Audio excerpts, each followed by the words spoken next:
And when you knock us down, we're going to get up. And on the way up, we're going to bite a kneecap off. Go ahead and say it, Ed. Go Dragons! When I woke up this morning, I was feeling pretty dangerous. You like that? You like that? F it. Jamar's down there somewhere. The New Orleans Saints select Marcus Davenport. No! Splash Brothers. Yep. It's playoff. Keep going, Brace. The playoffs? Don't talk about playoffs. If it doesn't fit, you must acquit. What's up, guys? So this first episode went pretty long. We had our introduction and all that stuff, so we cut it into two parts. The first episode covered the big dogs of the East with the Bucks, Celtics, Heat, Sixers, and then this episode's going to cover pretty much everyone else. So if you're a diehard NBA fan, listen to this, or maybe you're a fan of one of these teams, we got you covered. So check us out, and here we go. Yeah, and speaking of a team that could be sneakily fighting for that one seed, one that I think is going to be in the discussion, and I think is kind of getting overlooked a little bit, is the Cavs. The Cavs, their losses, really not much. Danny Green, who I'm not even sure if he played for them. I think he was just on the roster. I think he was still rehabbing. He was doing NBA today. Yeah. Robin Lopez, nothing really. Cedi Osman, probably good that they let him go. Feels like he was not what they needed. So I think they kind of trusted him too much. He was more of a cult classic there. Lamar Stevens, not much there. Raul Neto, maybe. I mean, he was an okay bench player, but really nothing that the Cavs lost. Yet they bring in Georges Niang, a good shooter, most winningest player in the 2020s, as we've mentioned. He's a great winner. Niang, I think, fits this Cavs team very well, and it's kind of like your Cedi Osman, but a little bit better of an NBA player, in my opinion. Right. And then Max Strus, the Heat guy. You bring him in, another just good depth piece. I think those are two really good additions, and you don't really lose much. You also bring back Tristan Thompson, can give you some minutes off the bench. Zaire Smith is back in the NBA. There you go. What else do we have? Damian Jones, former Warriors legend. He started some for the Lakers last year. That was really weird. Ty Jerome, another Warriors legend. He's a very good third point guard, in my opinion. Damian, also a Scotlandville legend. Oh yeah, really? I didn't know that. Yep. Did he graduate from there? I'm pretty sure. Huh. I never knew that. And then Amani Bates. If a team can get him right, he's got all the talent in the world, but a lot of baggage that comes along with him. And another high school highlight tape legend, Sharif Cooper. People loved him coming out of high school. So let's look at this Cavs team. It's starting lineup. You got Darius Garland, Donovan Mitchell, Max Strus at the 3. Was not expecting to see that here. Evan Mobley, Jared Allen, Ricky Rubio's back for a full year, Karis LeVert, Isaac Okoro, who I would probably start at the 3 over Strus, Georges Niang, Damian Jones at your backup 5, and then you still got guys like Tristan Thompson, Ty Jerome, Dean Wade's not a bad player at all, Imani Bates maybe in some blowout games can get some minutes, but we're speaking about the depth in the East. This right here, and you're going 9 strong pretty easily, and 9 guys that I feel confident in. And then you still got the backup bigs and Damian Jones that can get some run, but really your backup big to Jared Allen is probably Evan Mobley in a little bit of a small ball lineup. So, I like the construction of this Cavs team. I'm a big Donovan Mitchell believer. He's one of my favorite players that aren't Warriors in the NBA, probably top 2 or 3, honestly. I like his game. He reminds me a lot of Dwayne Wade, which right, I was a fan of Wade coming up too, and I feel ever since that bubble run that he had, he played just some good basketball. I like watching him. He's a very likable guy, easy to root for, and I like this Cavs team a lot. What you think? I think, I like them a lot, man. I think you look at that starting 5, man. That's just like it seems like a perfectly constructed starting 5 on paper. Yeah. I think the reason they went for a guy like Strus over Okoro is Okoro I just don't think could get the 3-point percentage and starting that two he was going to have traditional to type have. bigs with Right. Mobley and Allen. Yeah, you want to space the floor some. Right. Fun facts. Let's see. Isaac Okoro and Sharif Cooper played AAU together on AOT. I filmed them when they were in high school. And they both went to Auburn together too, huh? Yeah. Yes. Both went to Auburn. Wow. Yep. He was like he was one of those guys that was like a man amongst boys, you know. Okoro was. I mean, yes, absolutely, man. Windmills, and I mean, he was a freak athlete, but he just can't. He got hurt. He got hurt at Auburn, I think. I think he like tore an ACL or something, and then because I know his rookie year he came in a little late, but I mean he's one of those just like scrappy defender type, like just tough players that I mean every team needs, and yeah, Right. I like Okoro a lot, and he took a little bit of a step last year in terms of that defensive versatility and stuff like that. I think I think one big thing, man, for the past two teams we've talked about, I think Cleveland's on the clock, and I think Philly's on the clock. With Donovan Mitchell and Joel Embiid. If they don't start making some progress, I think it's pretty much. There's still rumors about Don to New York.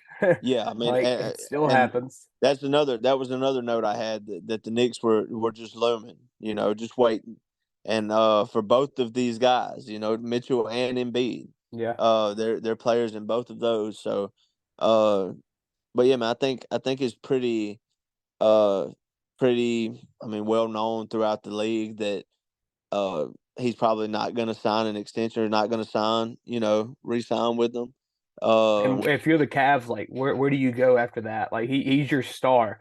You've given him like everything, and if he just doesn't come back, like what's your next move? And if they get off to a not great start, which I mean I think they're going to have a pretty consistent year all around, but if they are not succeeding at all come All-Star break, you could see him be traded in one of those big moves that I mean, I don't know what the Knicks would trade. RJ Barrett, they're probably begging to get him out of there. But I wonder on something like that. I wonder how hesitant any team, but especially New York would be on which, of course, I mean, I've seen all the photoshops of him in the Knicks jerseys and everything else, but when you've got a guy like I almost said Giannis. I think Giannis is probably pretty safe for now, but you got a guy like Embiid, you know, that you think there's even a chance that he may ask out. You know, I mean, I wonder how much they would be willing to, you know, to risk as far as their trade assets. Which I mean, the Knicks are pretty well stocked to make a trade like that. Yeah. But you know, I mean, of course, I know Miami will be mentioned with either of those two guys as well. But yeah, I mean, I think that's going to be interesting as far as how that goes and what direction they go with that. And I also think it's going to be interesting to see how they end up feeling about Mobley and Allen playing together like that. Yeah. I mean, I like Allen as a player, but right at the same time, like I don't really know how he fits with Mobley long term. I think Mobley's a great player, but Mobley might be a little too skinny to be your everyday five. Right. I mean, he's built more for a four, but he's also he almost needs to be a five, but he's built to be a four. Like it's a really tough situation there. Yep. So a few teams that could be in the market for, you know, for a big man. I mean, I think or even a very, very solid backup. I mean, you know, like one team that comes to mind is actually Oklahoma City. I mean, you know, if they decided to, because I mean they've got more draft capital than they could ever use. I mean, you know, literally. I mean, they could make a splash. I mean, people they talked about them going with Dame just because they could. Right. I mean, if they decided they wanted to keep Chet at the 4 and get him a defensive presence in there to, because I mean he is a true stretch 4, stretch 4, stretch 5, whatever you want him to be. Yeah. He could do that, and of course he's a lightweight also, but yeah, I mean I'd seen that as a potential. If Mobley and Allen aren't working, what could the Cavs get from Oklahoma City to give them another presence inside? But yeah, I think And that's going to be the that'd key be story. interesting because Chet's a little bit more offensively gifted than Mobley. Mobley's Right. more defensively gifted. But it would be interesting to see how, Allen doesn't pair well with Mobley maybe, but maybe Chet can space the floor a little bit and make Allen work with another 7 foot plus skinny guy. Right. I mean, I do think Chet would be more built for Allen because Allen can be his, just defensive anchor guy down low, and then Right. let Chet go and play on the perimeter some, especially offensively. That is a very interesting spot to watch out because the Thunder can do whatever they want. They can call a team and say absolutely, we've got 20 picks between now and 2027. Come get them. Anything else with the Cavs? Oh no, man. I just think that I like Darius Garland. But I think the story is going to be, of course, all year. I mean, I can already see it coming. They're going to be the media is going to be projecting for next year where is Mitchell going to end up, because I would be shocked if this time next year if he's in the long-term future plans for the Cavaliers. Yeah. Whether that's by his design or theirs, I just don't see it happening. Which is crazy to think because, exactly. If everything goes to plan with this team, if everybody stays healthy, if they play out the year, I'd be personally kind of shocked if they're not a top 4 seed in the East. Right. Because they were a 4 seed last year, and I think they got better. And yep. They got 2 players, they lost none, and they're going to have another year of chemistry, another year of growth from Mobley. Like, everything points to the Cavs being a very good team this year, yet they just might lose their best player, and it all just have to be restarted. Yep, the nature of the NBA. Yeah, that's exactly that. Let's talk about the Knicks. We're just talking about them a little bit with possibly getting 2 of the better players in the NBA, as the Knicks always talk about but never do. Let's see. They lost Trevor Keels. Did not know he left. That's interesting. Former Duke guy. Derrick Rose finally got out of there, and Obi Toppin went to the Pacers. I guess he'll get some playing time finally in Indiana. Additions: White Dante DiVincenzo, joining up his Villanova brothers with Jalen Brunson and Ryan Arcidiacono, Josh Hart. It's crazy. All 4 of them won a championship together in Villanova. Now they're all playing on the same NBA team in New York. Very cool story, even if you're not a Knicks fan. Very cool thing to root for. I love Dante with the Warriors. I never thought he would come back. I felt like he was going to get too big of a contract, which he did. I think he played for $4.5 million last year for us and had like a $5 million option. And then he goes and gets, I think, 4 for 44 for the Knicks. So yeah, he had to take that. Good offseason in terms of that for the Knicks. You didn't really lose much, and you got a really good player in DiVincenzo. Isaiah Roby as well, not a bad player. And you trade Obi Toppin and you bring in his brother Jacob, which is just really so weird. strange. Yeah. Starting lineup: Jalen Brunson, Quentin Grimes, R.J. Barrett, Julius Randle, and then Mitchell Robinson.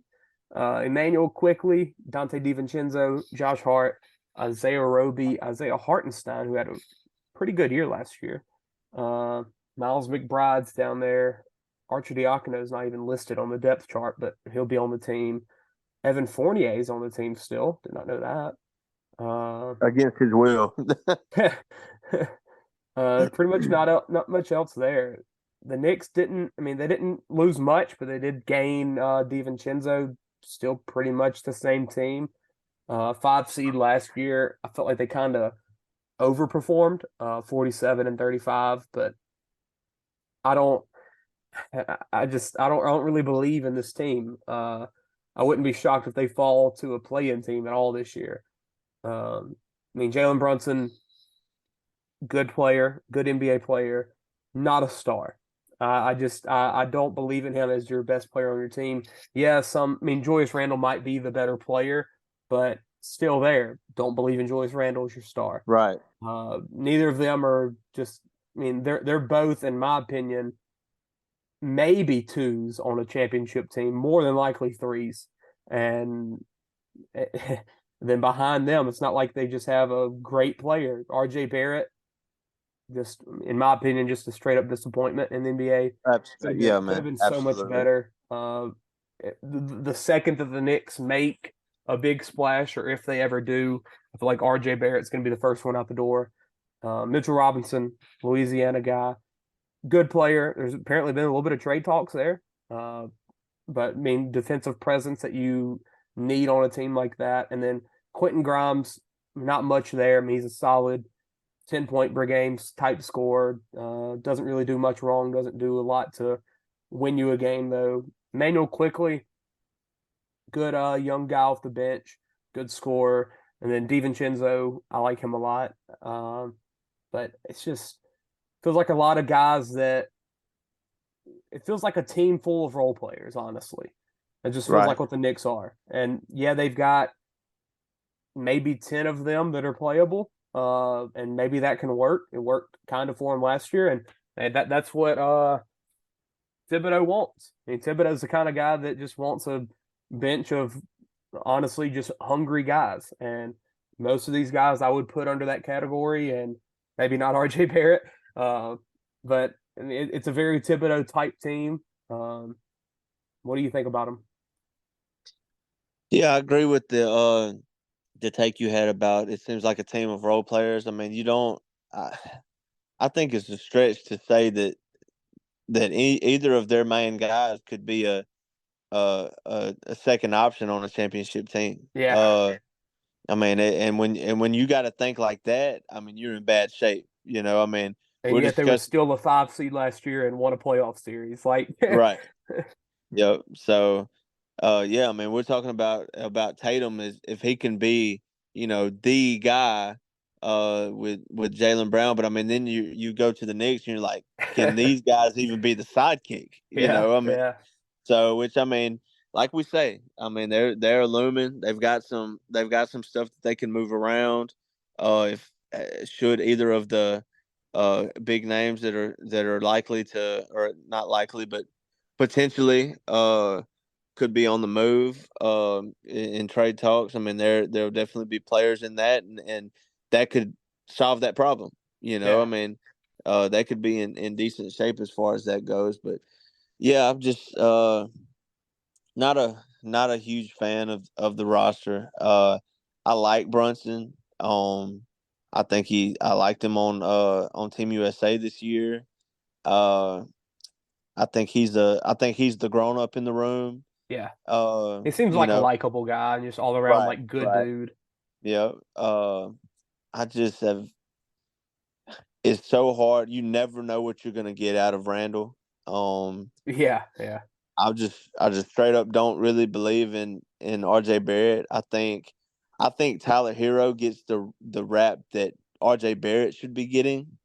I think Tyler accidentally picked up RJ's reputation for some reason. But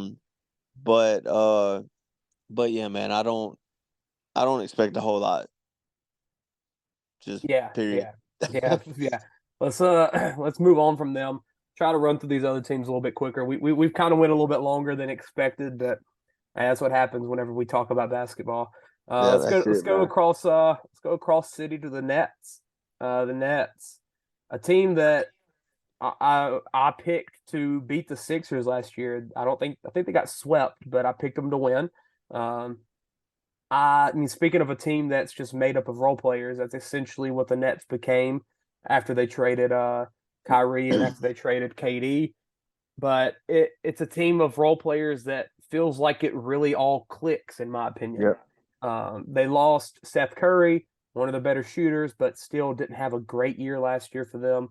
Joe Harris kind of been just hurt every now and then, and big contract, needed to get out of there. Patty Mills, not the Patty Mills that everybody knows and loves.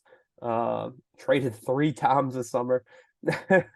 Edmund Sumner, not much there. And then Yuto Watanabe, who shot like 50% from 3, but barely could get on the floor. Additions, Darius Baisley from the Suns, solid bench player there. Armani Brooks, who I think people were kind of high on, had a good game today in the preseason. Noah Clowney, rookie from Alabama. I believe he's one of the big men that just, one of them athletic freak young kids that always comes out in the draft. Harry Giles, saw that today that he's on the team. Kind of trying to go for a revitalized career there. Another disappointment from Duke. As a North Carolina fan, I'm not upset about that. Dennis Smith, underrated player in the NBA, I feel like. He's had a solid career. Lonnie Walker, as a Warriors fan, I saw way too much of Lonnie Walker in the playoffs, but still not a great player.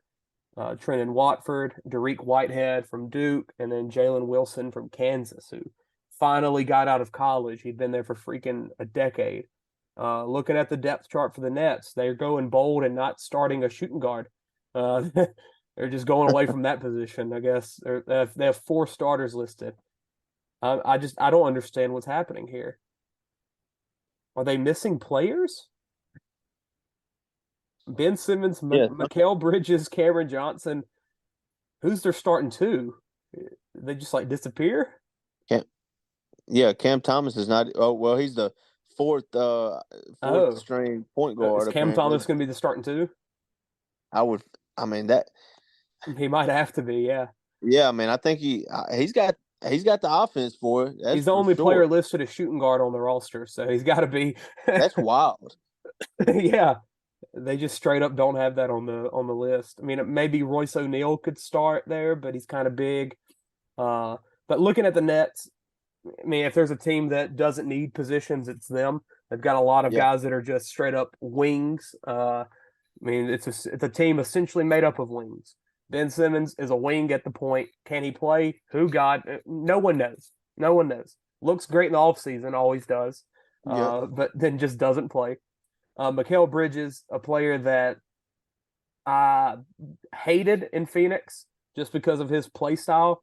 He just pissed me off as a Warriors fan, but now that he's on the Nets and on a team that honestly won't have a lot of success, I love him a lot. I think he's a great player, really starting to come into a star kind of role. Cam Johnson, North Carolina guy, great shooter. Glad they kept him around. Nick Claxton, one of those modern day NBA type defenders at the 5, really good player. Then I guess Cam Thomas is your 2, LSU boy. Got the offense, and with the lineup of Ben Simmons, Mikal Bridges, Cam Johnson, and Nick Claxton, they can cover up his defense. Yeah. That's right. It would make sense there because when we saw Cam Thomas last year on his little Linsanity run of 3 games and 100 points over them all. And then more wings on the bench. Royce O'Neal, very good player from Utah that just one of those championship kind of players on a bench, does all the little things. Dorian Finney-Smith, same way, very good defender. You look at the Nets, you think 6'6" to 6'8", 200-ish pounds. They can all defend a little. They can all shoot a little. They can all do a couple other things. And that's how a modern day NBA team needs to be built. This was the team that after last year's deadline, whenever they got all these guys and KD was gone, Kyrie was gone, look, they got all the draft picks from those teams. Felt like they were just in for a fresh start. I immediately went to Damian Lillard. Damian Lillard on this Nets team would be scary. It would be. As we're talking about Cam Thomas, imagine Dame Lillard as that guy. Right. And then you surround Dame Lillard with just a team of 6'8" wings that can defend, can space the floor, can play elite defense down low with Claxton. This is a Damian Lillard team, in my opinion, and would take the Nets from probably a play-in team this year or maybe a 6 seed to honestly a top 3 to 2 seed if they had Dame. But they don't. They have Ben Simmons instead. What do you think about them? I think that the Brooklyn Nets are going to be my pick to not have a Kings run, but vastly outperform what people were expecting of them. I think this could, and every year this is said, but I think this could potentially be the year that we get the old Ben Simmons back. And if they get that player, It feels like it's got to happen at some point. it's got to. I mean, it's like it's got to happen. It's just got to happen. And if they get that guy, they already seen what they have in Bridges. And I mean, if they'll ever free CT or however he put it in his Instagram bio that time, man, if they'll ever cut him loose and let him do what he does, man, I think they could figure some stuff out. I've always been a big Ben Simmons fan, man. I've hated the way that everything went towards the end in Philly, and The man passed the ball and then like got shamed forever. Yeah, I mean That's all it was. From He there made a on. pass under a goal with a kick out, which honestly in today's NBA people prefer the 3 to a 2, and then it just Right. his career has been spiraling down since. Didn't play the Yep. next year. I mean, I know he's, whether you believe it or not, has dealt with like some anxiety issues and mental Right. issues off the floor, which, I mean, whenever you do something bad in Philly, that's what happens. Philly Right. fans Yeah. attack you regardless of what sport you play. And then last year did come back, but he was a shell of himself. Obviously, the 3-point issue is always there with him. He just Yeah. he won't shoot it. He won't, regardless of how much he looks like he will in the off season. He won't. But him at your 1, if you surround him with guys like Mikal Bridges, who becomes a great shooter, Cam Johnson can really pull it. Cam Thomas, maybe starting at the 2. I mean, you got the guys that can space that floor for him and allow him to be Ben Simmons. Right. Yeah, it could work. It could work. Man, did you see the back and forth in the preseason between Austin Reeves and Cam Thomas? Yeah. Where they were trading threes, man. That was awesome. That's the best basketball right there, man. Yeah. But, You got anything else with the Nets? no, I mean, I like Claxton. I compare him in my mind. I compare him to Mitchell Robinson. Yeah. Just long, athletic, great defender. Same with Robert rim Williams runner. as well. Yep. Yeah. So I like the way that roster is constructed. I mean, I know they're easy to root for.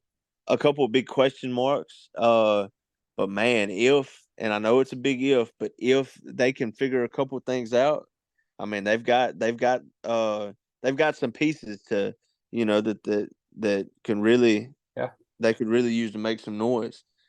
Yeah, absolutely. Let's move on to the Hawks, who I think are another team that might be a little bit underrated this year. The big story with them, and it feels like it's been the story for about 3 to 4 years, they got rid of John Collins. Feels like every time there's a trade deadline or any trade rumor, it's Atlanta's going to get rid of John Collins. It finally happened, probably to the weirdest spot possible. He goes to Utah. They're going with the mega big man unit. I don't know. I'm interested to get into that Utah team on the next episode. Yeah, definitely. With him, Markkanen, and Kessler. But hey, it might work. Who knows with Utah? Other losses, not much. Aaron Holiday's really the only other name of note. Additions, Kobe Buffkin from Michigan. I believe he's a shooting guard, floor spacer type of guy.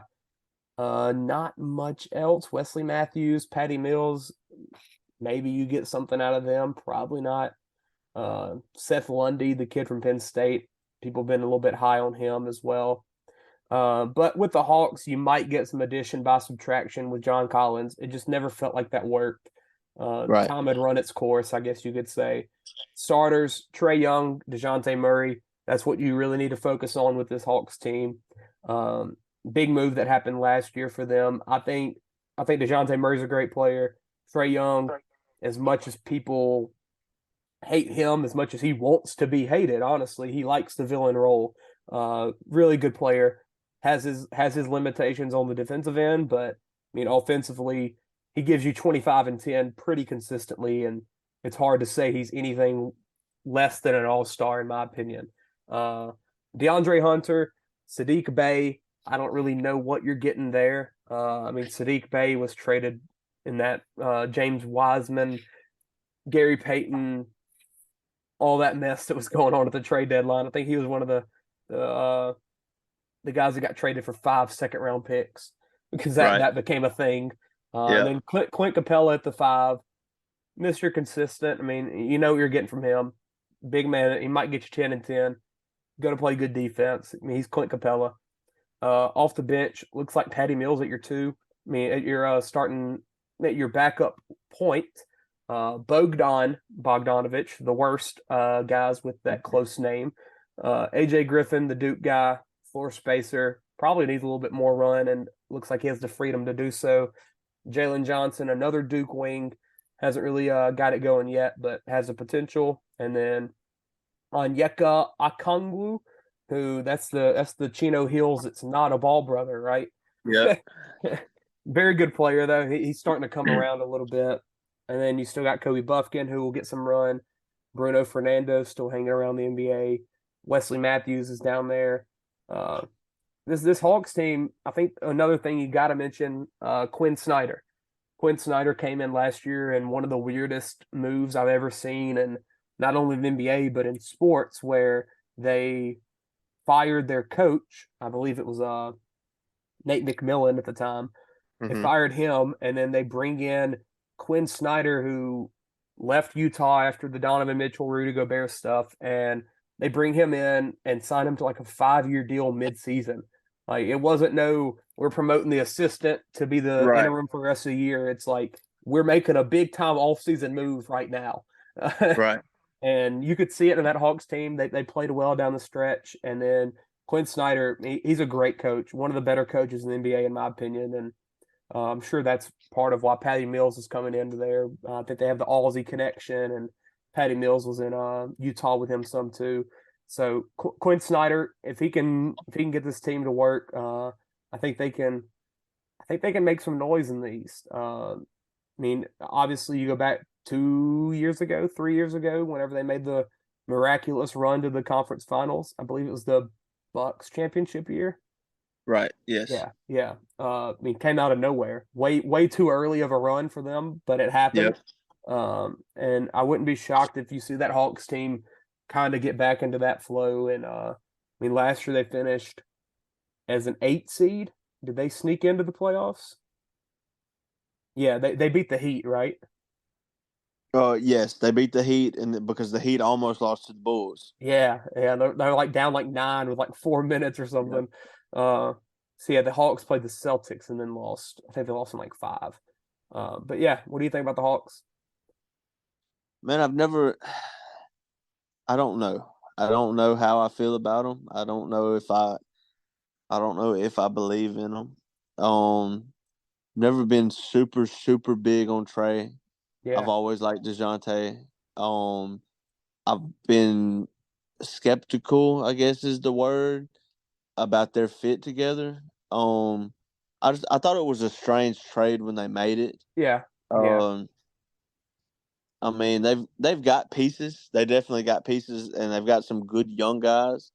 I think the Hawks are definitely going to be a team that I've just kind of got to wait and see how some things play out. But I mean, they could barely make the play-in, and I would believe it, or they could be the 6th seed, and I think I might believe it. So there's a lot of variation. You just never know what you're going to get.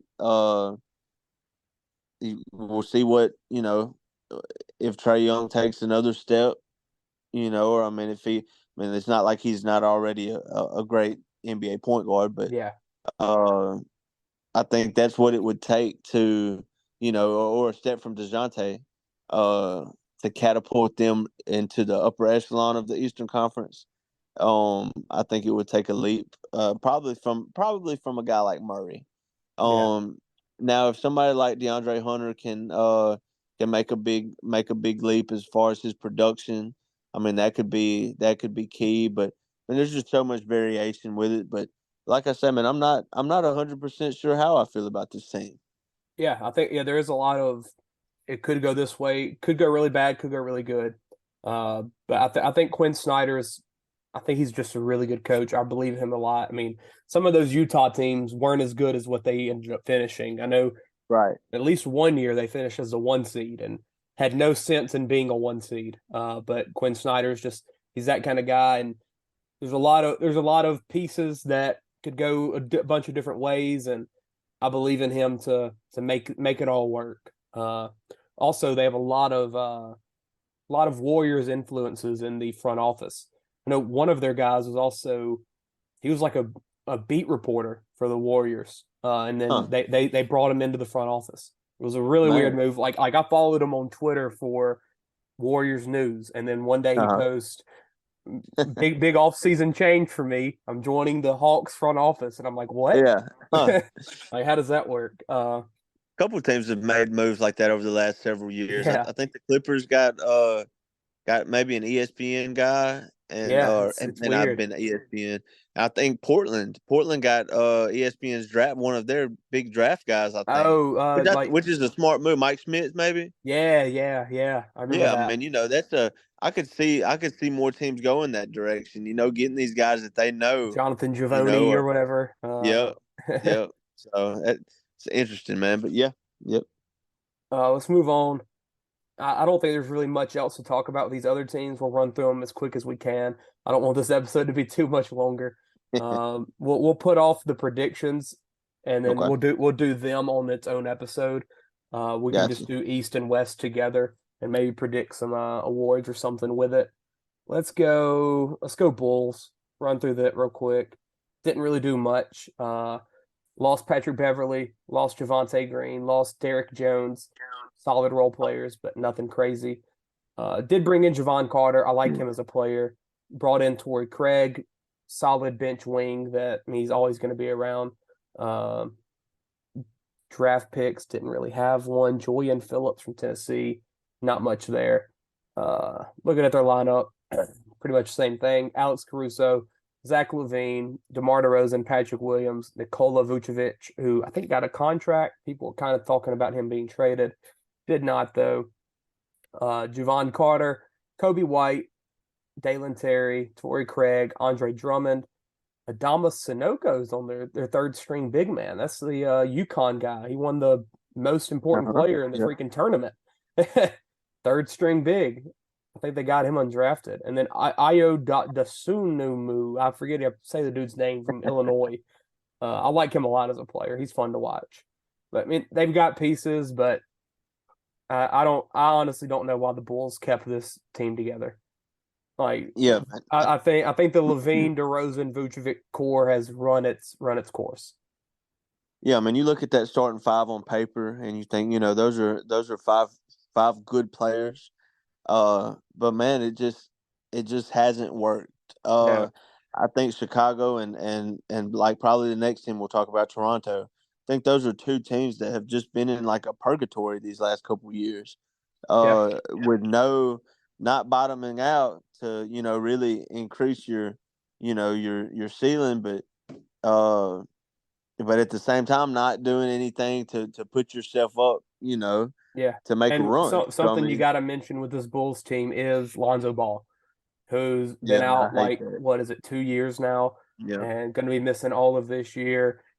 I mean, I don't know how much he changes this Bulls team, but I believe when he did get hurt, they were rolling second or third in the East. Yep, I think he would 2 make years a ago. major difference. Yeah, I think he's a really good player. Yeah, he's going to get the hate just because of the exposure he got in high school and everything. Right. But, I mean, starting him instead of Alex Caruso, letting Caruso be the bench piece that he needs to be.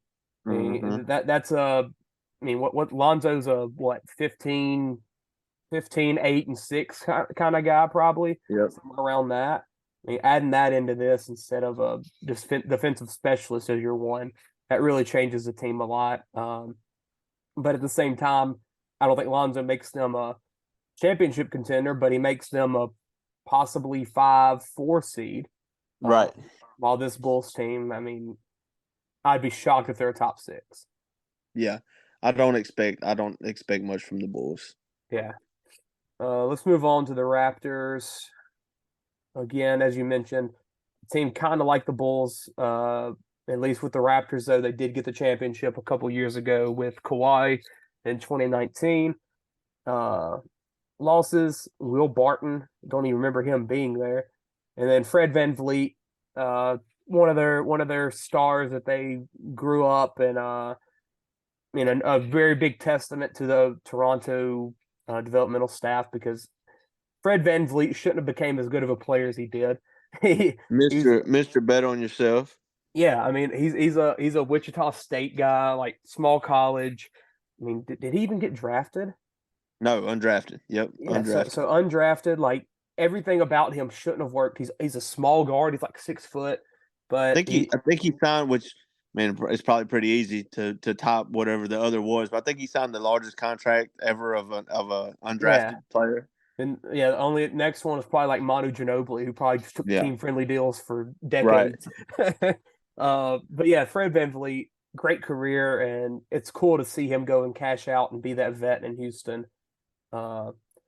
Additions: Grady Dick, the Kansas kid, Thon Maker, Jalen McDaniels, Dennis Schroeder, Garrett Temple, Marquise Noel, the Kansas State guy. Looking at their starting lineup, Dennis Schroeder looks like he's going to take over for VanVleet, OJ Anunoby, Scotty Barnes, Siakam, and they did keep Jakob Poeltl, Gary Trent Jr., Malachi Flynn, Grady Dick, Chris Boucher, who I mentioned earlier, and then Precious Achua, former Heat guy, right? Yep. And then Jalen McDaniels. I mean, they got depth. They got a lot of guys that you say the name and you're like, oh, Thad Young down there too. A lot of guys you say the name, Otto Porter. My God, if he gets healthy, you look at this team and you're like, yeah, it's a lot of Raptors. Like, it feels like a Raptors type of team, where if everything clicks, they could be a good team. But there's just something about them that just doesn't feel built for like that top team in the East yet. Yeah. What are your thoughts? Yeah, I think it's time for a move for them. And they seem to be begging to trade Anunoby, but they never pulled the trigger. Right. I think there's a lot of variation across the league on how I think fans, players, front offices, and everybody else feel about Scotty Barnes. I like him. My problem with my NBA fandom now is I tend to have rose-colored glasses on guys that I filmed. And Scotty is one that I loved him in high school. Yeah. When he played, I can't remember what the school was. It was a school in Florida, not Montverde, before he was there, but university maybe or something like that. But yeah, man, I've loved him for forever. Yeah, it's got to be a cool feeling though, seeing all these guys come up. Oh, but man, it's so but at awesome. the same time, and especially like being still a diehard fan of the Heat, you're seeing these guys and you're like, yeah, I liked you in high school, but now like you're dealing with my team, like right, yeah. So, but yeah, man, I think that eventually they're just gonna have to pick a direction.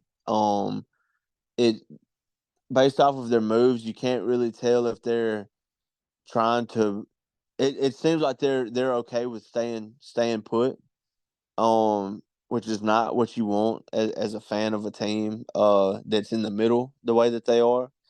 Not good enough to really be competing, not bad enough to be, getting the good draft picks or what have you. So, I think it's just strange. I mean, now come the trade deadline, they may decide to overhaul the entire roster or make a big splash on somebody or, whatever. But I think it's just another one of those teams where, I mean, we'll know in a few months. We'll probably know pretty quick what direction the season is going to head. I mean, if they come out of the gates on fire, I mean, I don't expect a lot of change. But if they have another disappointing season, I mean, I would be shocked if at some point something's not shaken up. Yeah. And I think Van Vliet is definitely going to be a big loss. He kind of reminds me in a way of kind of Jalen Brunson for the Mavs. Yeah, I can see that. You know, that kind of loss for a team, you know, and you can see last year the Mavericks missed Jalen Brunson. And you know, I could see times where people will say, man, if the Raptors could have held on to Van Vliet, they would be in a better situation. So, but we'll see. Yeah, and I mean, speaking of just not really understanding where this Raptors team is going or what direction they want to pick, I mean, the trade deadline this past year is a testament to that. With, I mean, looking at the market then, the biggest name in terms of big men was Jakob Poeltl, who was on the Spurs. Spurs were tanking for Victor. It worked. And then you looked at the Raptors. They had trade talks for OG Anunoby. I know they're talking to the Warriors about Kuminga, trying to get him for Anunoby. There's even some Siakam talk. Like, I mean, there was Van Vliet talk as well because everybody knew he was leaving. All of these pieces were there to be moved, yet instead they go and get the biggest, the number one big man available, and they Right. keep all their guys and they add. Like, just a mind blowing move. And yeah, they kept Pirtle, but they ended up losing Van Vliet for nothing. So, like, where do you go for here if you're the Raptors? You didn't make the playoffs last year. You made the play in and lost to the Bulls. Like, what is your direction here? Yeah, but anything else with the Raptors? Am I remembering right of there being some conversation possibly with Siakam to the Hawks? Do you remember any Yeah, of I mean, that? I felt like Siakam and Anunoby got referenced everywhere. Yeah, And yeah. probably with John Collins. It's Right, probably who exactly. got mentioned Probably there. so. Uh, yeah, let's move on to these last five teams that did not make the playoffs. The top one being Indiana, who I think is a very interesting team this year. You got to mention Rick Carlisle as the coach, a very good coach. Losses: O'Shea Brissett, freaking backup big man for the Celtics now. Chris Durate. Wow, did not realize they traded him. For what? What happened there? Huh. Chris Durate was, I mean, very good player for them his rookie year, good shooter. People want him to the Warriors instead of Moses Moody back in 2020. George Hill, they lost. He'll probably still be back. He's Indiana forever. James Johnson's gone. Additions: Bruce Brown, after the great postseason run, comes and gets his bag to Indiana. I mean, no one expects him to be the type of player that he's getting paid like, but Right. still, he's a very good player. Ben Shepherd, the guy from Belmont who just rose in draft boards, they got him. Obi Toppin, hope they'll try to get him a better role.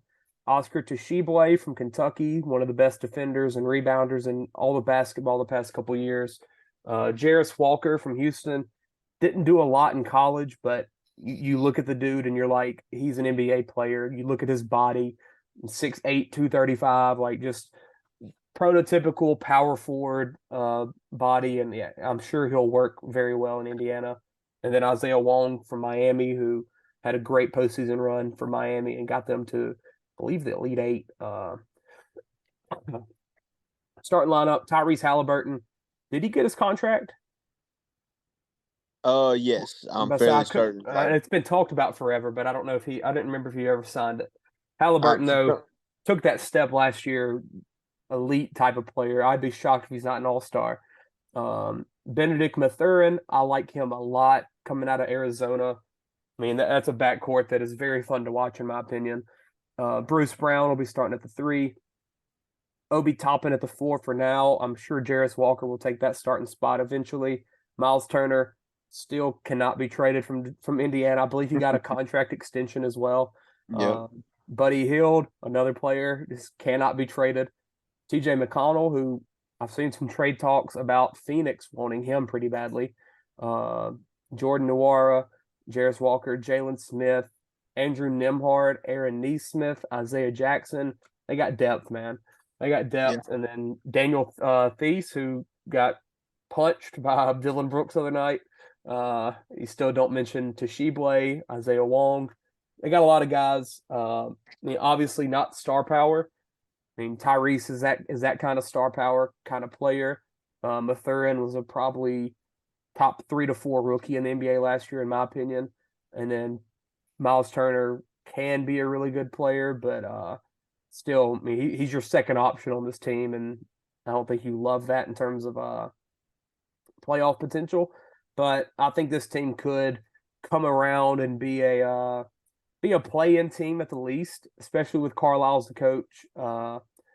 And I wouldn't be shocked if they if everything clicks, one or two guys take that step. Walker maybe is better of a rookie than we expect, and then they turn into a 6 seed or something like that in the East. I mean, they've got a lot of guys that I like. What do you think?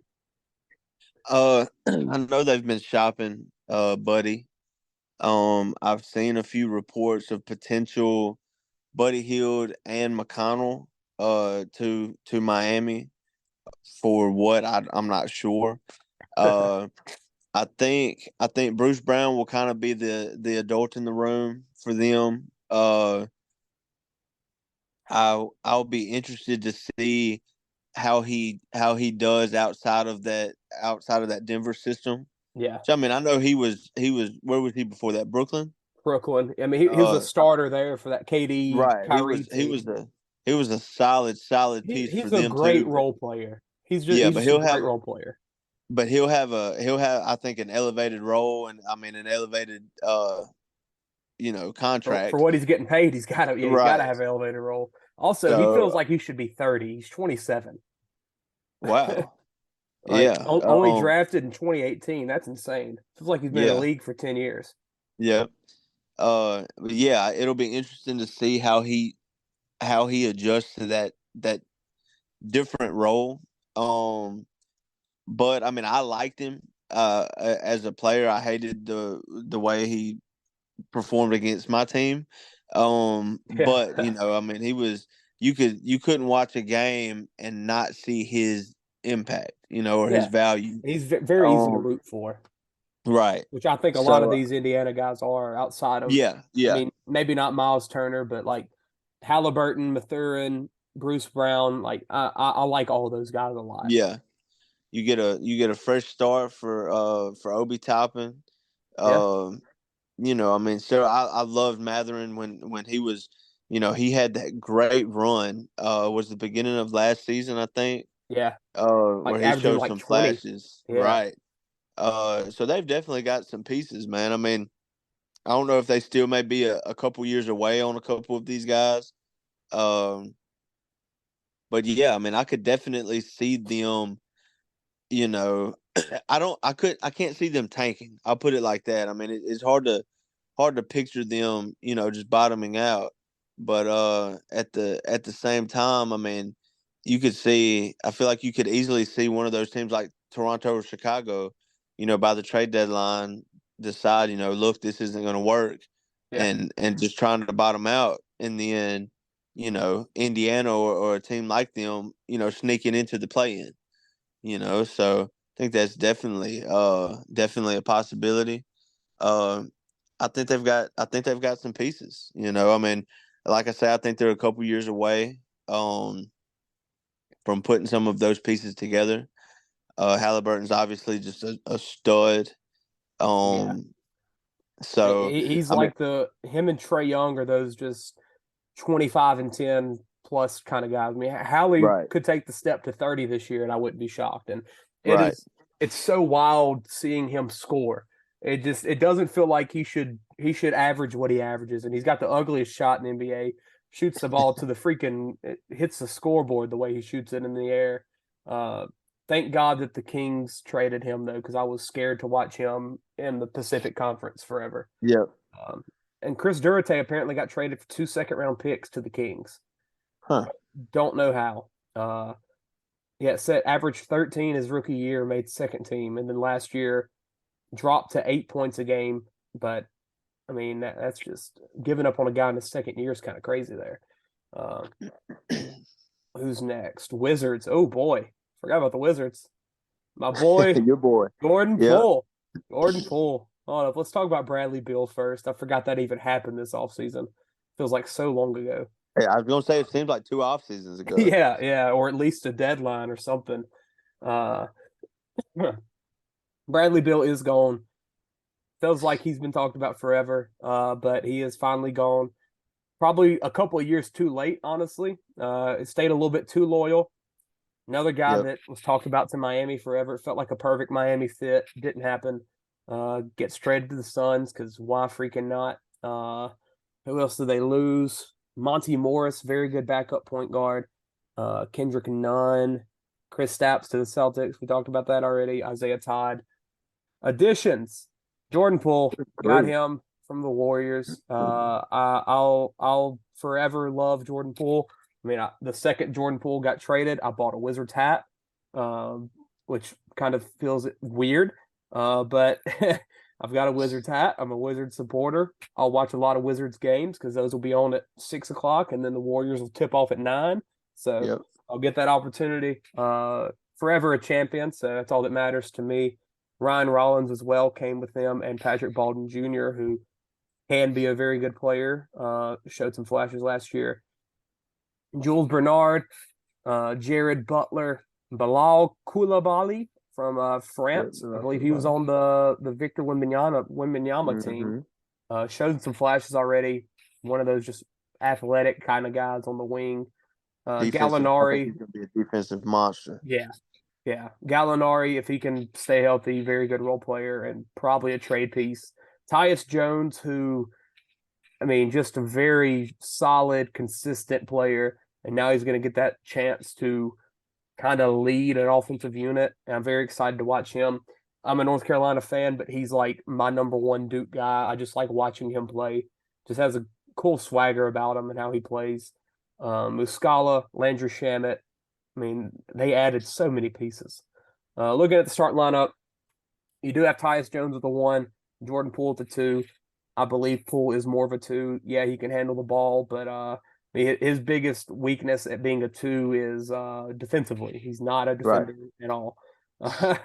Not even close. And keeping him at the 2, getting the ball in the hand of Tyus, someone like that, who's just consistent and reliable with the ball. While Poole is he tries to be a little flashy too. It's too flashy sometimes and does turn it over quite a bit. Deni Avdija, who is, I forget where he's from, like Croatia or something like that. Don't even remember. But one of those high draft picks a couple years ago. I believe he's the longest term Wizard already. I saw that. If he can click, he's got all the potential in the world. Kyle Kuzma, I like Kuzma a lot as a player. I do too. I mean, obviously, he's going to be the 1 or 2 now with Poole, which is kind of insane and not going to lead to a lot of wins, but it'll be fun. Be fun. Good league pass team. Definitely.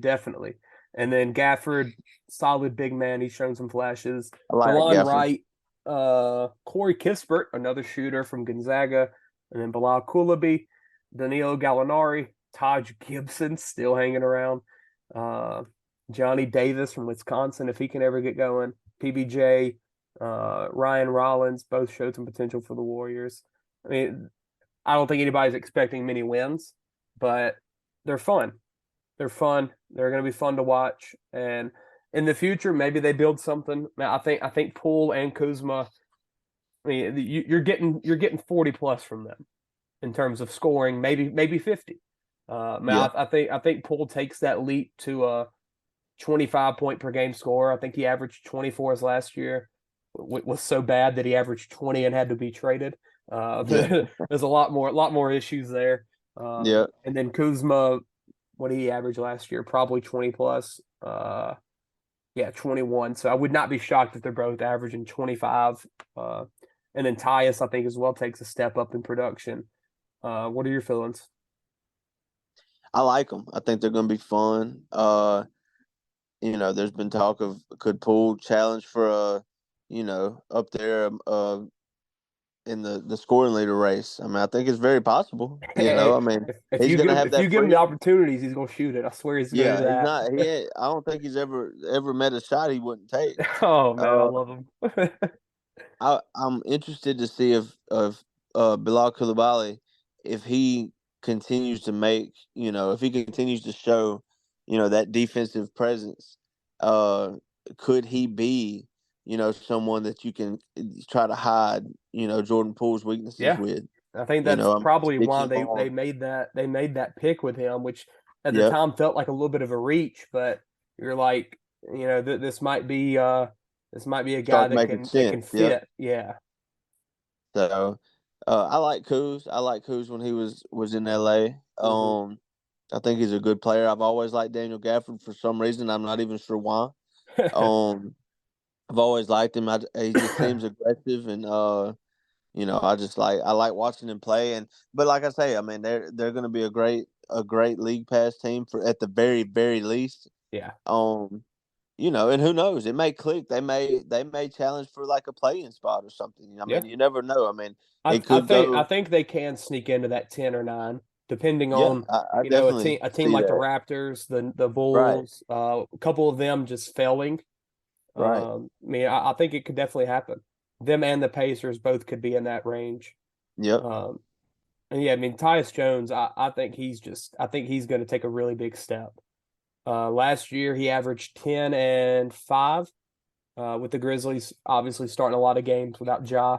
But I know the year before that, that was the year where I believe the Grizzlies' best starting unit was with Ja off the floor and Tyus on the floor, which I was going to say I felt like I'd heard that reiterated over and over that he was probably the best backup point guard in the league. I mean that he would start on almost any team, but him interestingly enough, him and Monty Morris, as two of the best, very best. One goes backup out, the other one point comes guard. in. Yep. And we'll talk about Monty Morris a little bit with Detroit, but it's going to be a fun team. Not really high expectations this year, but give it a couple years, something could come out of this team. Yep.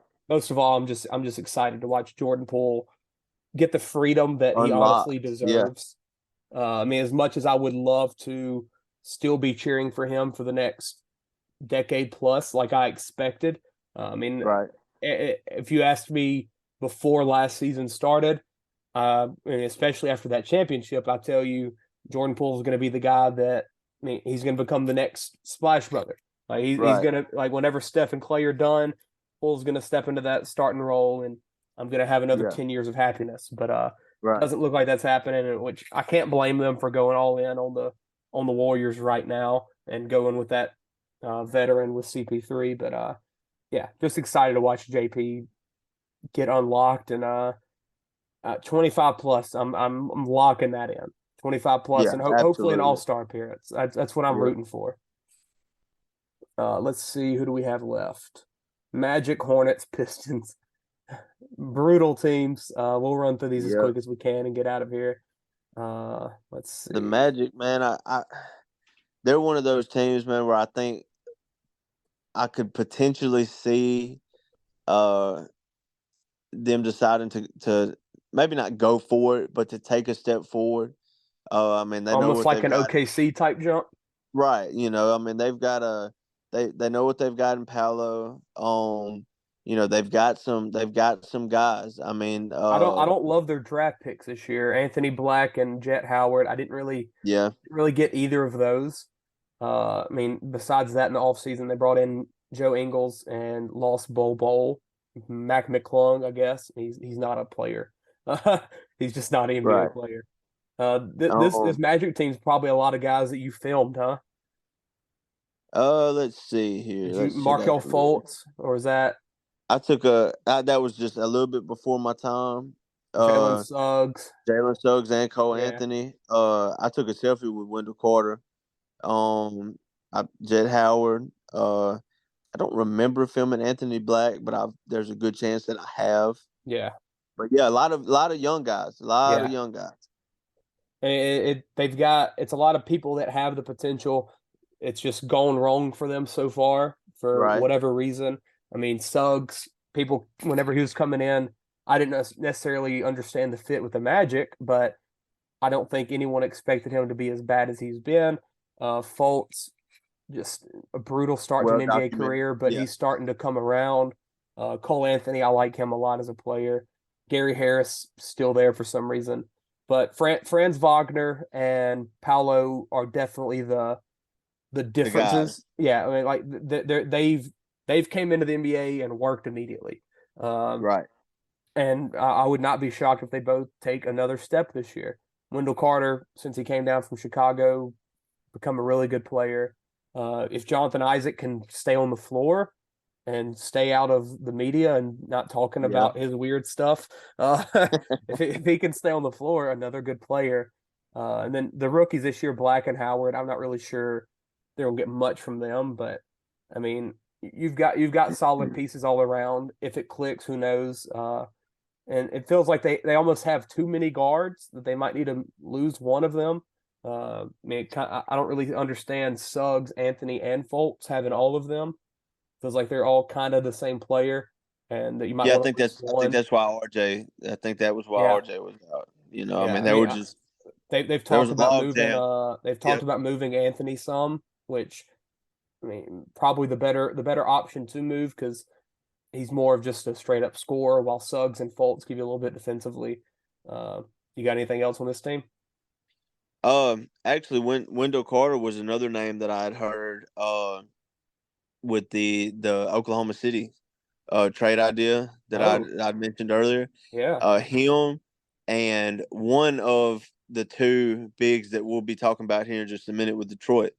But yeah, he would be an interesting fit there. But yeah, I think I could see them, potentially taking a step forward.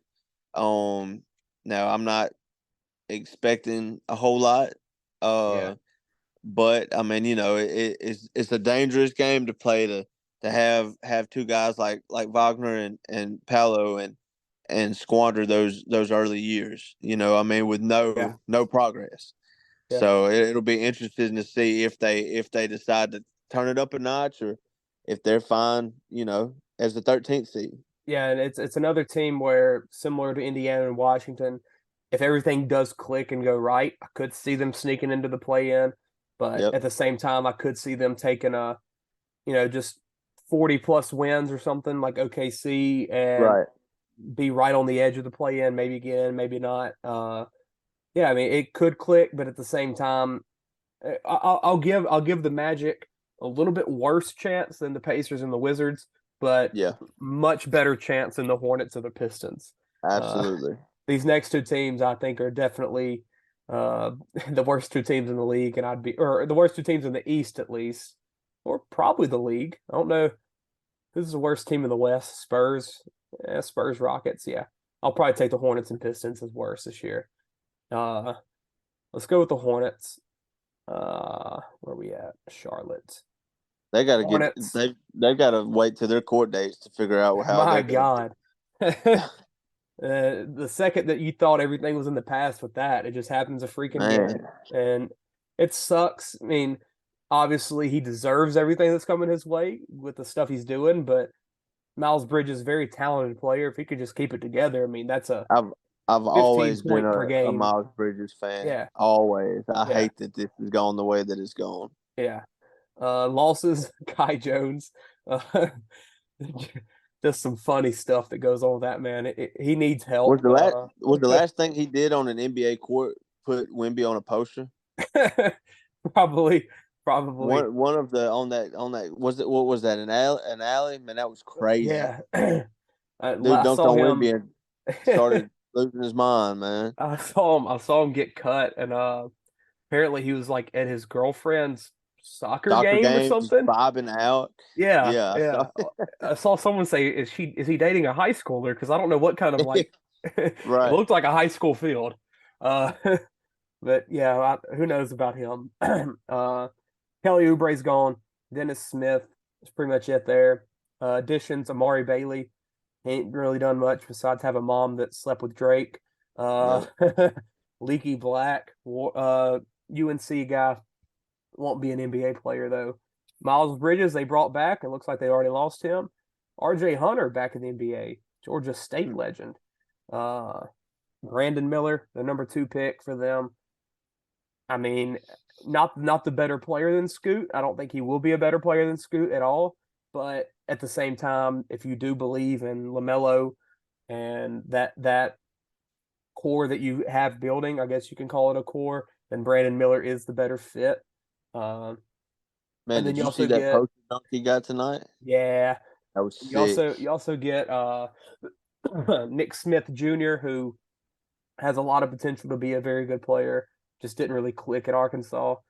Looking at the start lineup, LaMelo Ball, Terry Rozier at the 2, Gordon Hayward. I'm sure Brandon Miller is going to start at some point. I don't really know how. PJ Washington came back at the 4, and then Mark Williams at the 5. Very good defensive player there. Nick Smith Jr. already at your backup point. Cody Martin, the worst Martin brother. Brandon Miller, JT Thor, Nick Richards. Just not a good team. Not a good team. What are your Yeah, thoughts? it's rough, and it seems to be getting a little bit rougher every day. I just have no idea what their lineup is even gonna be. Um, I like a couple of their pieces individually. I mean, of course, I like LaMelo. I like Scary Terry, but not in that role that he's gonna have to be in A with starting them. 2 beside Yeah, LaMelo just feels that's rough. wrong. Yeah. He should be a backup scoring guard on like a championship team. Right. I think I'll be interested to see how the year goes for Brandon Miller. Of course, he had an abysmal summer league. Um, Seems so far to be having a little bit better preseason. Yeah. I know he played fairly well against Miami a couple nights ago. So we'll see how that goes. I think that'll make all the difference on if they found a guy that they can, who of course is not without drama himself, but Yeah. uh if they found a guy that if they think they can pair with LaMelo, going forward. So I mean, I think it's just going to be another Charlotte Hornets year. I mean, Yeah. it seems like the only way that any of this could ever go for them is just a bottom of the barrel. See how the draft shakes out next year. But Yeah, and with Brandon Miller, they were like watching the NCAA season last year, not as much the postseason because he kind of just disappeared then. But during the regular season, you watch the games, which I'm not a huge regular season watcher, but I see highlights, I see stuff like that. Maybe I tune into a big game here and there. But there was just no doubt of who was the best player in the country. It was right, Brandon Miller. Like you watched him, you felt this dude is going to be he's got everything you want in an NBA player. He's like 6'10". He's that KD kind of guy. Just long, lanky defender, can shoot it from 30 feet. I mean, he's what you want in an NBA player. Then yeah, he does have a off court incidents. But at the same time, I mean, he wasn't Wemby, who didn't play in the NCAA. He wasn't Scoot, who didn't play there either. I think both of those are going to be better players. But I think Miller was the pick here. I don't think yeah, Scoot and LaMelo would have worked in the backcourt together. And no, I mean LaMelo, love him or hate him, was an all-star already, I believe, and hmm like he's a really good player. Kind of shocking that he became the best ball brother. I yeah, personally was a big Jello fan. I thought Jello was going to be great, but that didn't work. uh, but yeah, LaMelo, really good player. It's way too early to give up on him, even with his injuries. Like when he plays, he's very good.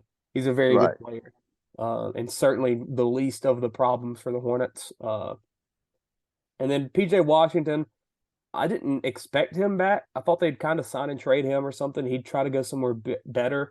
But I mean, he's a good player. Probably your second leading scorer this year. 15 points, 4 rebounds, 2.5 assists last year. I mean, solid player. I don't really know.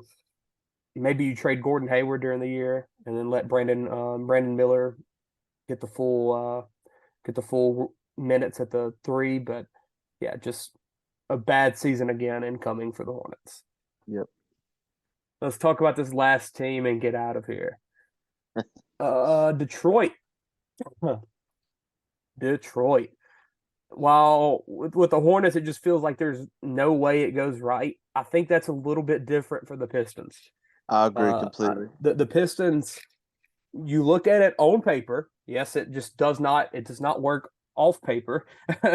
But on paper, you look at the team, and it's just a lot of guys that I think have the potential, and it can work. Your losses: Hamidou Diallo, R.J. Hampton, Corey Joseph, Rodney Magruder, and then that's so nothing. You lost nothing. You added, who is that? Oh, that's the Princeton guy, Tassan Evil Wabunum, Princeton legend.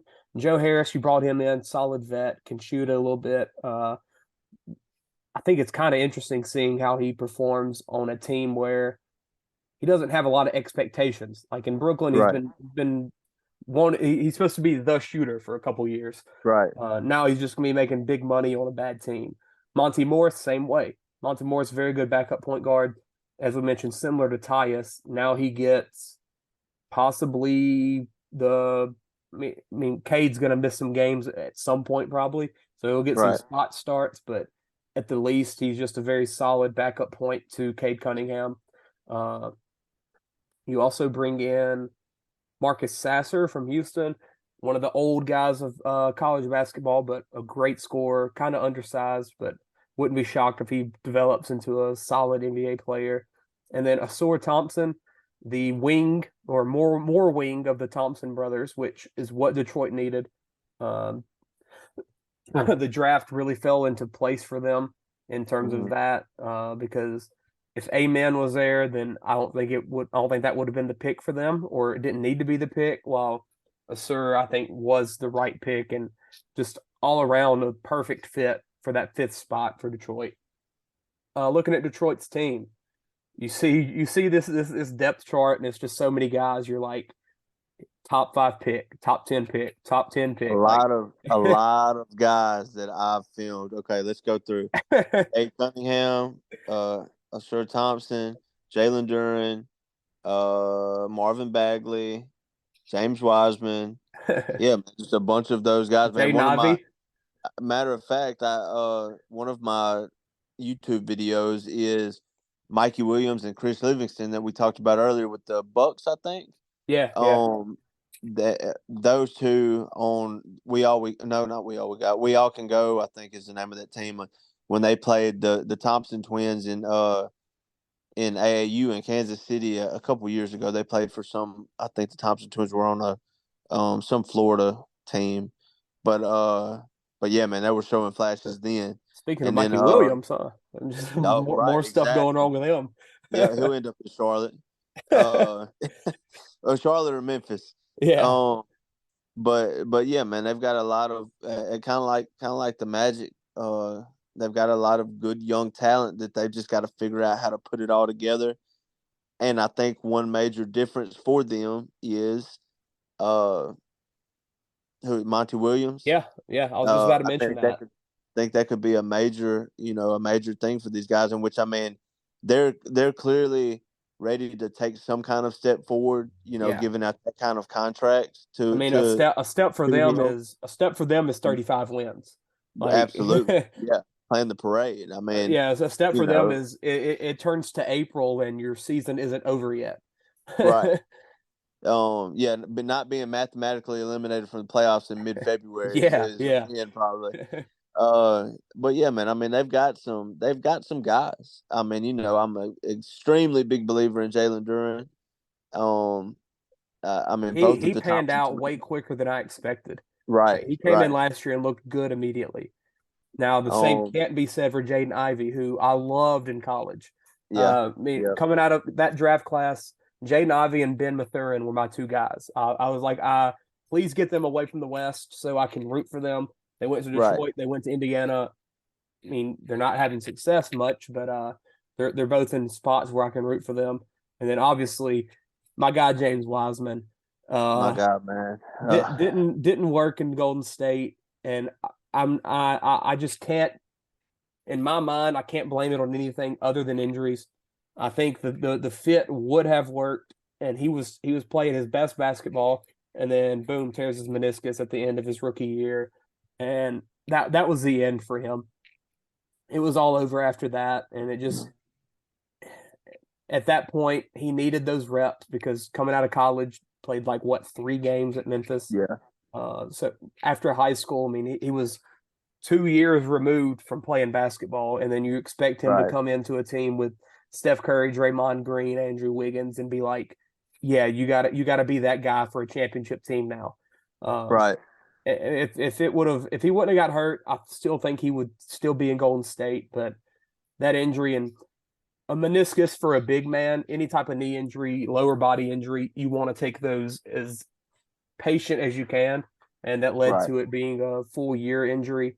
He had a couple setbacks here and there, but apparently he went for 20 and 10 tonight in the preseason game. So showing flashes. The man's got potential. Field goal percentage, I think, right? Or maybe 3-point percentage. Probably. Something crazy. Yeah, man, funny enough, James Wiseman and Vernon Carey were my 2 favorite high school players at one time when they were seniors. I got to meet both of them. But yeah, man, I've always been a James Wiseman believer. I never really decided on if it was good for him to get drafted to Golden State because, I mean, on one hand, you think, well, one, it's a pretty good fit as far as what the Warriors could use. Also, they're a team that has, can afford to be a little patient, because they've got so much firepower everywhere else. But for some reason, it just never worked out, I mean, and like I mentioned earlier, whichever of the two that it doesn't work out with, whoever loses the battle for the big backup big spot between he and Marvin Bagley, I mean, is another candidate, for at the very least a backup role, on Oklahoma City. Hey, I'd be fine with Big Jim in Oklahoma City. I can root for him there. Yep, I think he can beat out Bagley though, and he just has. Oh yeah, I think he's so too. younger. I think Monty Williams can do him some good too. I like him a lot. Still, I'm gonna root for him forever. Yeah, and another thing with him, what was I about to say? Crap, I lost my train of thought there. It's freaking 1:45 at night. Man, I don't know how long we've been going, man, but a while. Yeah, I'm gonna end up cutting this thing into 2 episodes. I'm gonna have to. I think that's a good idea. One episode being the good teams, one episode being the freaking Detroit Pistons. Right. But yeah, Wiseman, if he can get it going, then the sky's the limit. It really is. How is the fit with him and Durant? I don't know. They're kind of the same player. They have a lot of similarities in their play styles, at least. Isaiah Stewart as well, another very good big man. And he's been doing it for a couple years now. But yeah, I mean, this team, they got some talented guys, man. Yeah, very talented. You look at the names alone. I mean, Cade Cunningham, Asir Thompson, Jaden Ivey, Isaiah Stewart, Jalen Duren, James Wiseman, Killian Hayes, still, who gets joked about a ton on NBA Twitter, but still a solid player, or can be. I mean, all those guys we just mentioned are under 25, probably under 24, 23. They're very young. You get an experienced head coach. You bring in some vets like Joe Harris, Monty Morris. I mean, Alec Burke's still there. Bojan Bogdanovic as well. I figure he gets traded at some point. He's too good to be on this Pistons team, in my opinion. Right. It could work. It could work eventually. At some point, something's got to click with this Pistons team. And I hope it's sooner rather than later because they, as I said, they got a lot of guys that are fun to watch. And another league pass team, despite them probably, I don't think they might get close to 30 wins, but still, I think it's going to be probably under that this year. Yeah. But they'll be fun to watch. I think it'll all come down to, what kind of impact Monty Williams has.